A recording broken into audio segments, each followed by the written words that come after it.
Кога имате девизни книжиња, порано или покасно мора да спроведувате курсни разлики. Во програмот имаме три можности за курсни разлики. За плаќање во тековниот налог, за фактури по платени аванси или порамнување на период или на крајот на годината. Вака сега. Прв случај кој имаме плаќање. Фактурите се од 5 месец, плаќањето е во 11 месец. Кај доларите се од доста курсни разлики. Еве една фирма, Microsoft. Ако кликнам кај фирма,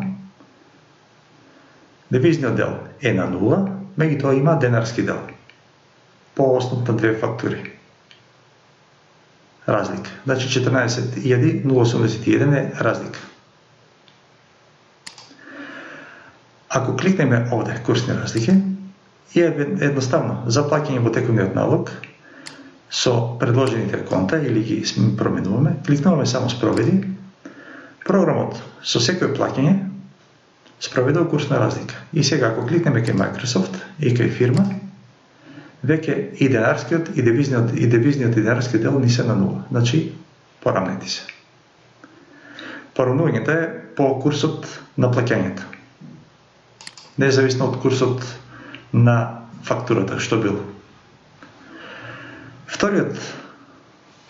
Значи, за да се користи овој дел по плаќање во тековен налог, задолжително е да има поврзување на фактурите со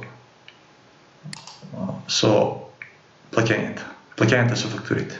Значи, тој е клучот за барање по кој курс е задолжена фактурата и по која се плаќа.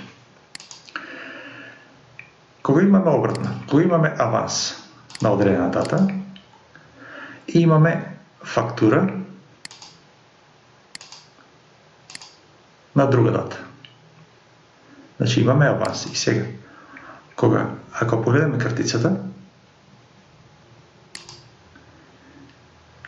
финансиски е на 0,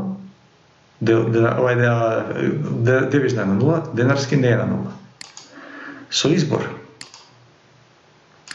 за фактури по аванси, спроведи, се спроведе курсна разлика која ги порамнува денарскиот дел со девизниот дел. Ако случајно фактурата е со поголем износ од авансот, и ако кликнеме за фактури по аванси со спроведи, долгот што ќе виси одговара на денарскиот дел 200 евра одговара по курсот 52,74 на курсната разлика на 10.548. Истото тоа беше и за плаќање во тековниот налог. Значи не мора да се плаќа целосната фактура, туку може и делумно. Затварањето е курсната разлика на износот на плаќањето.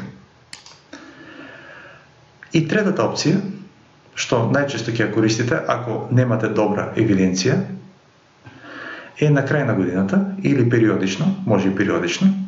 Значи едноставно отварате налог и битна е оваа дата. Значи сега немаме курс за 31.12, бидејќи курсот се зема од Народна банка автоматски, ќе оставам 18.12. И овде порамнување за дата. Со спроведи се книжат курсните разлики на сите конта кои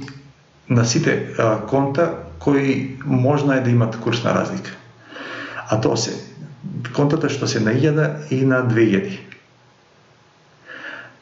Ако и со секој од овие конта следи понатаму курсна разлика на позитивна или негативна.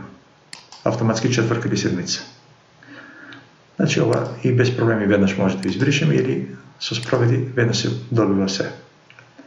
После ова, кај аналитика плюс фирми, имаме порамнување. Еви, овие се параметри, овие се 800 и 600 евра по последниот курс и така натаму.